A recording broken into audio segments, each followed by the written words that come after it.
naho bagiye bava mu nzira bagateshuka bakajya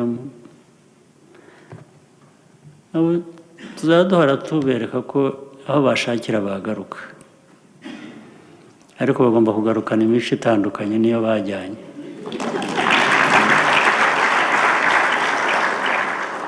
Bagomba gufata umurongo bakamenya ngo kuba iki gihugu dukwiriye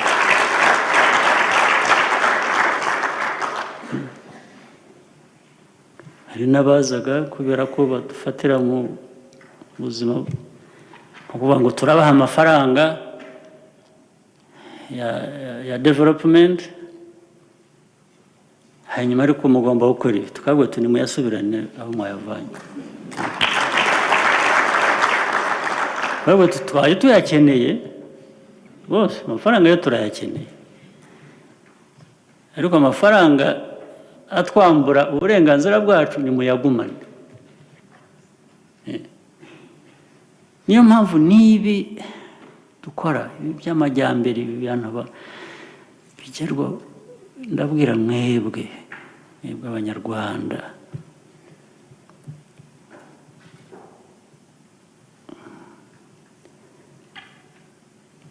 uku kwiyubaka, inzira yo kwiyubaka turimo ntikwiye gusubira inyuma, ntikwiye gusubira inyuma. Ishingiye ku umwirato wa bamwe cyangwa imitwe minini ya bamwe, abantu bari aho abo ngabo mujye kwanza mubakosora,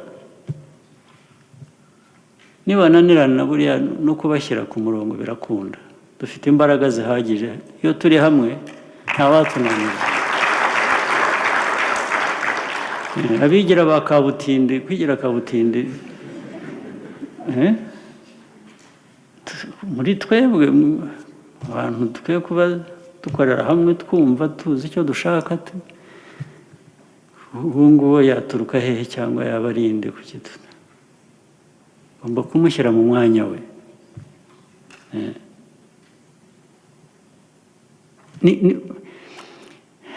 Ni nako abantu nkatwe nk'igihugu cyacu abanyarwanda, ibyo twanyuzemo, uko twakubititse, uko twageze, ntabwo dukwiriye kubivanamo imbaraga, dukwiriye kubivanamo kwanga ikibi tugakora icyiza.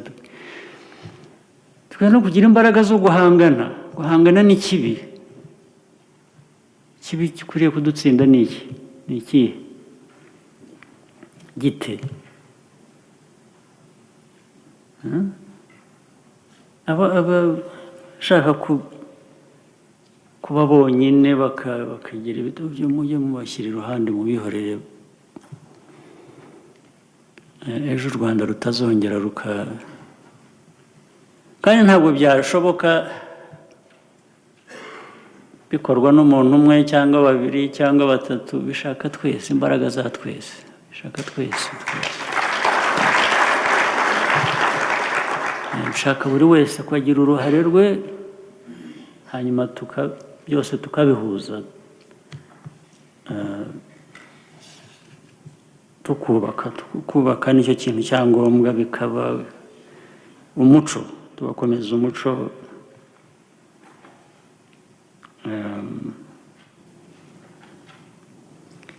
Ndetse reka no kwirirwa mvuga ibyo, turabizi ko ari byinshi, ariko mumbwire muri bya bihugu byaduteye imijugujugu yo kuvuga ngo turashyira abantu hamwe ngo turakora icyaha, bariya bategeka isi nyine, nimumbwire kimwe muri byo kidafite ikibazo, nimukimbwire. Hari abambaye amavesiti y'umuhondo,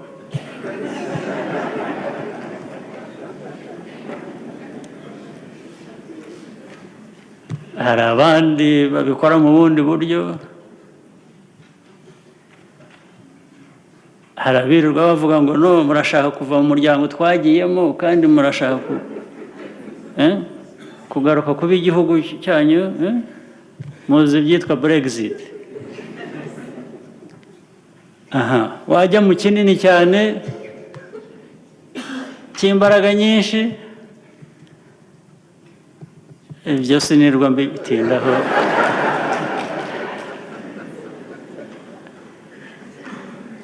Ariko ikibazo ni iki, kandi buri wese muri abaturuka muri ibyo bihugu barakubwira ngo, barabimbwira, bagomba kuba babibabwira namwe, baratubwira ngo divisive politics, politics of division yatumaze. Niko babivuga, mujye mukurikirana n'ibiganiro no kuri mateleviziyo barabyivugira, ntabwo ari ibyo mpimbagiye, ibyo mvuga ntabwo ari ibyo bivuga gusa, ndavuga ibyo bavuga. Bamwe baba baje kubitubwira tukabwira turi ko mwadukubise inkoni ishyano ryose zivuga ngo turashyira hamwe twakoze icyaha, kandi divisive politics se mwebwe murayanga mute ko ariyo mwari mwahisemo muvuga ngo niyo nziza dukwiye gukurikiza, none yabagarutse ite? Kandi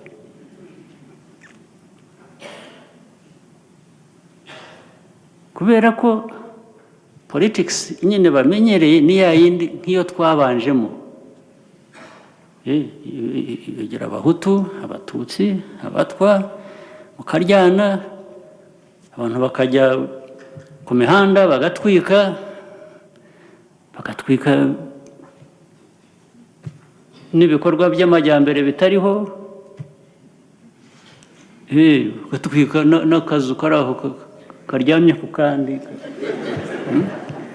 ubwombe bakabutwika nyakatsi, bakabishyiraho inkongi za rukarakara, bakabomora. Ubwo ngo ni multi something politics. Hanyuma natwe turabyemera, turabifata ngo niko bimeze. Ariko bahoze muvuga guhitamo, uhitamo ibikubereye, nta uhitamo ibibereye abandi. Abandi niyo bahisemo bakahitamo nabi bikabagaruka, ibyo birabareba. Nawe nuhitamo nabi bizakugaruka, nuhitamo neza uzabyungukiramo. Ubu nimumbwire, mu myaka 25 ishize, ibyo twahisemo nabi twicuza ni ibiki?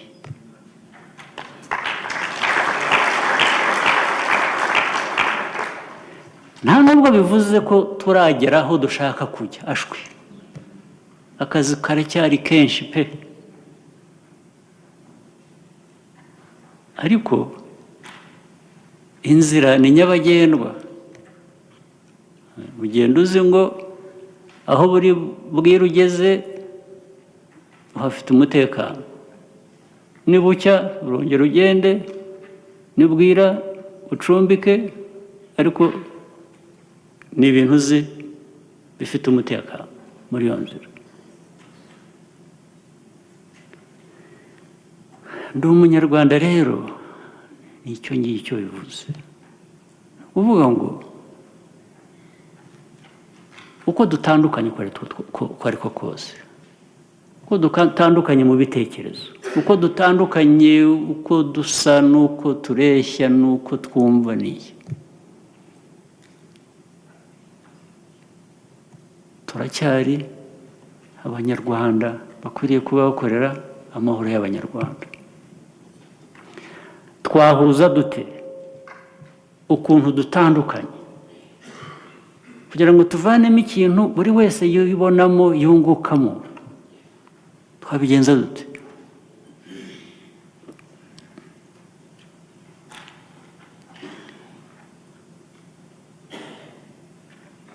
Abavuga ko barwanya igihugu, abavuga ko bashaka kuzana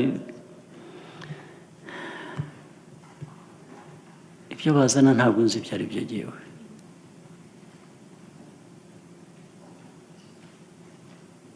Ibyo bazana ni ugusenya ibyo twubaka. Ariko icyiza, abanyarwanda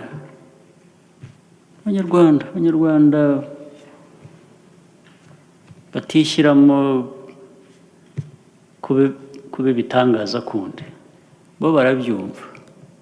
umunyarwanda wese ugiye ukamusanga aho ari iwe ukamubaza ikibazo akubwira ni ikindi,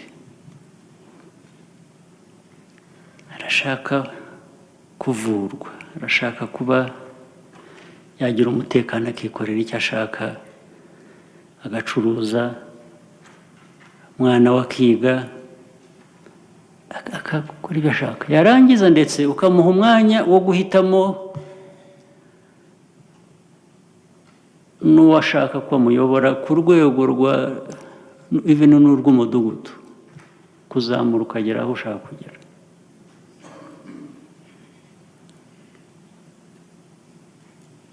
Umunyarwanda arashaka amashanyarazi, ntabwo amashanyarazi yahitamo, ntabwo akwiriye kuba ajya mu bwoko runaka cyangwa mu idini runaka, mu bantu b'idini runaka, cyangwa se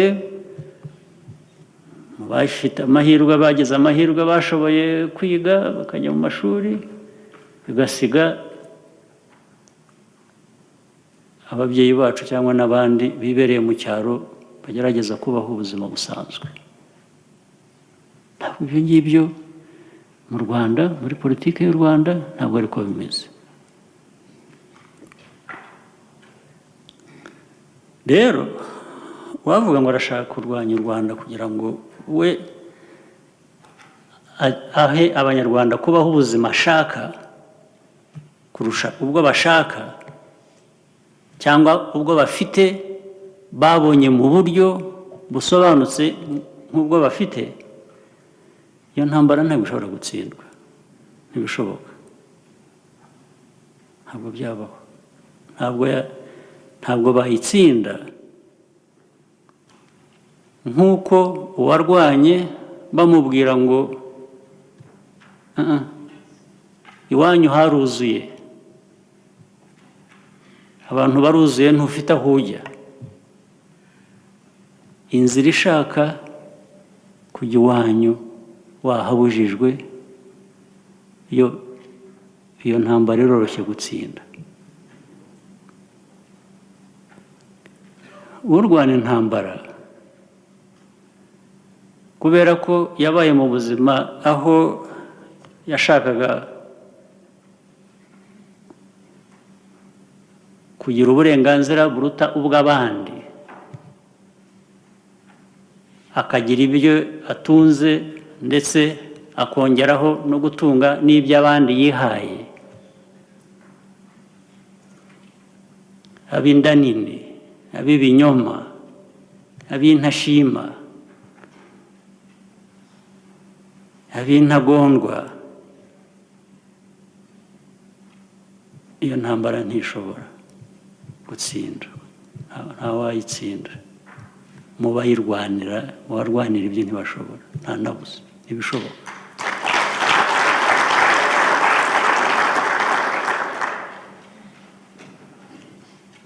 Ikikwiye kuba kinyura mu kuri rero ni iki? Muri bya bindi navugaga ngo umuntu ahitamo uko aba ubuzima bwe, abaho ubuzima bwe akabubaho uko abishaka, uwo ntawe ujya kugukoma imbere iyo bitangiriza abandi, ubaho ubuzima ushaka wowe. Niba ari ubuzima bwa rusange bw'igihugu, tugomba kubwumvikanaho, yarangira. Hari ikintu nyine bita ni nka critical mass. Abantu bumva batyo, bumva bashyize hamwe turi abanyarwanda bahagije, bavuga ngo twe turakorera inyungu z'igihugu.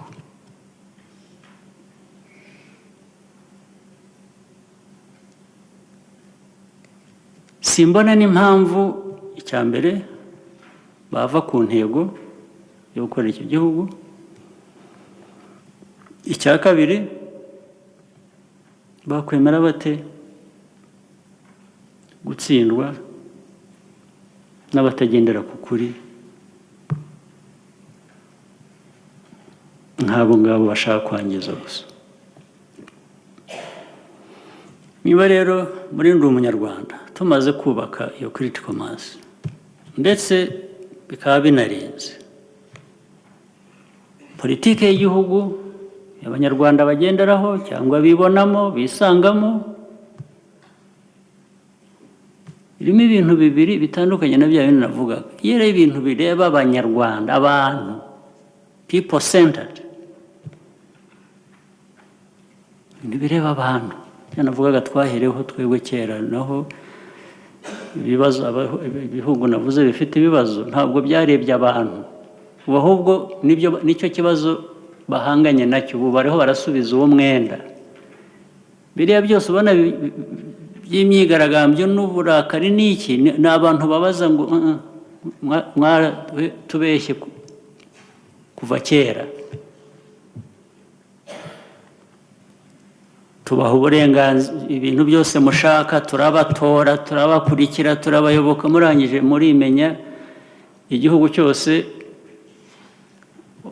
ubuzima bwacyo bukayoborwa na 1%, 99% bakayoborwa n'abantu bangana na 1%, n'ubukungu bw'igihugu bwose bukagenda bukajya mu bantu 1%, 99% bagakurikira. Aba rero ibireba ni abantu bishyuza ibyabo, ni ukuvuga ngo mwaraduhenze mutugenderaho, bagenderaho, babagira nka moto, umuntu yicara hejuru ya moto harabagendesha. Ubu ni ukuvuga ngo twanze ko mutugendera ku mugongo mugatwara byose tugasigarana ubusa.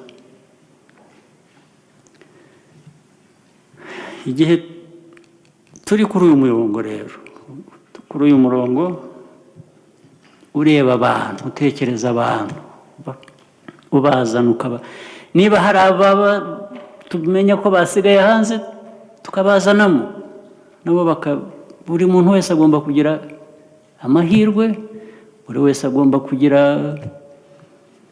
uruhare, agomba kugira umugabane nk'abandi bose dusangiye. Iyo muri politiki harimo ibyo bintu bibiri rero, harimo quality, ubuziranenge bw'ibitekerezo, ibitekerezo byubaka, ibitekerezo by'ubumwe, ibitekerezo butanga amahirwe angana, ibitekerezo biha buri wese umwanya we akwiye cyangwa yishyiramo ndetse cyangwa aharanira uko ashaka. Icyo ni kimwe. Icya kabiri, iyo ari abantu benshi mu gihugu babyumva batyo, umubare n'ubuziranenge bw'ibitekerezo, icyo gihe iyo biri hamwe ntabwo mbona umuntu waza agahindura, agatobanga ibintu uko ashaka, ubuzima bw'abantu uko ashaka. Icyo gihe abantu babemerera iki? Mbese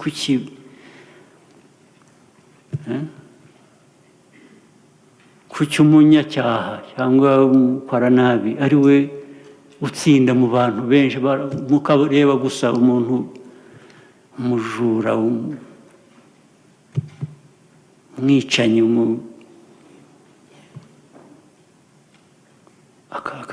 agakorana ibintu agahita akagenda, mukamwihorera kubera iki? Kuki ari we,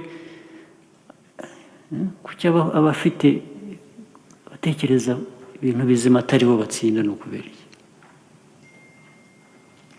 habuze iki? Iyo ufite umubare ukaba ufite ibitekerezo bizima,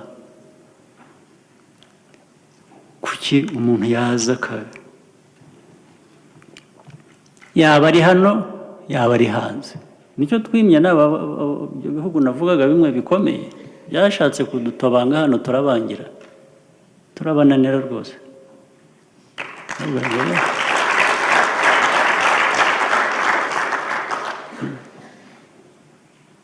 hari n'abazaga kubera ko badufatira mu buzima kuvuga ngo turabaha amafaranga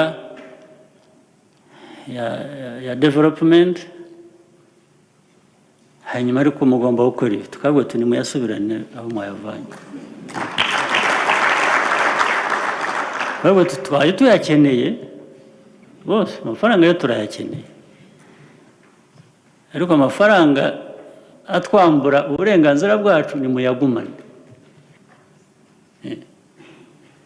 niyo mpamvu nibi dukora ibi by'amajyambere ibi bintu bigerwa ndabwira mwebwe abanyarwanda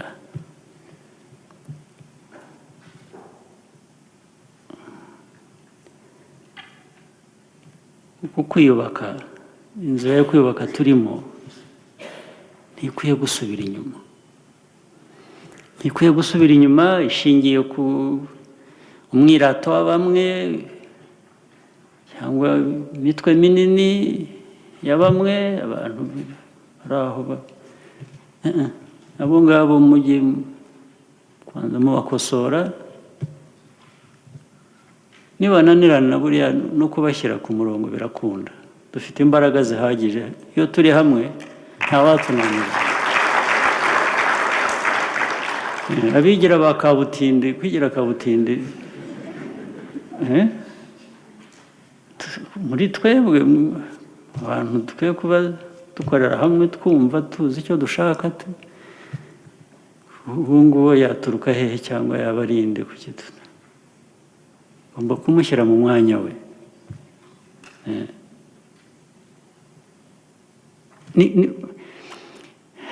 ni nako abantu nkatwe nk'igihugu cyacu abanyarwanda ibyo twanyuzemo uko twakubititse uko twageze ntabwo dukwiriye kubivanamo imbaraga dukwiriye kubivanamo kwanga ikibi tugakora icyiza tukwiye no kugira imbaraga zo guhangana n'ikibi ikibi gikwiriye kudutsinda ni ikihe gite abashaka kuba bonyine bakagira ibitabo byo mujye mubashyira iruhande mubihorere ejo u Rwanda rutazongera kandi ntabwo byashoboka bikorwa n'umuntu umwe cyangwa babiri cyangwa batatu bishaka twese imbaraga za twese bishaka twese bishaka buri wese ko agira uruhare rwe hanyuma byose tukabihuza tukubaka nicyo kintu cyangombwa bikaba umuco tugakomeza umuco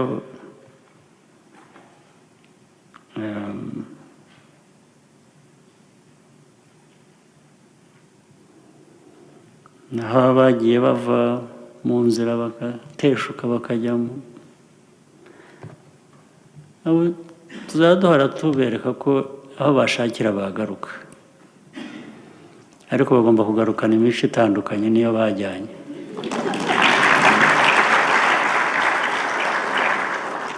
bagomba gufata umurongo bakamenya ngo kuba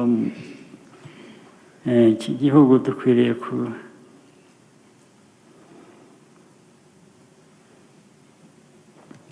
umunyarwanda n'umunyarwanda is something that should give us pride. Yes, we should be proud of that and together muri ndo umunyarwanda n'uvuga ngo twese turi hamwe izo mbaraga nta gikwiriye kuduhungabanya ntacyashoboka nta gikwiriye ariko tugomba kuba turi hamwe naho ibindi byo guhora tuvana mu nzira bitameze neza ibyo ni inshingano guhora tunoza tagenze neza kandi twamenyereye gukora ibintu bimwe bitanasanzwe cyangwa tutavuga ngo turabisanga mu gitabo aha n'aha niko byagenze iyo abantu babaga bafite iki kibazo iki n'icyo, twagiye dukora ibintu bimwe bishya tukabona birakunze, ibidakunze dushaka ubundi buryo, iteka iyo dialogue gukomeza abantu guhora bashakisha no muri ibi mwagiye muganira hano, mumaze iminsi muganira hano, ibi byose nibyo biherwaho kugira ngo dushobore gukomeza gutera imbere.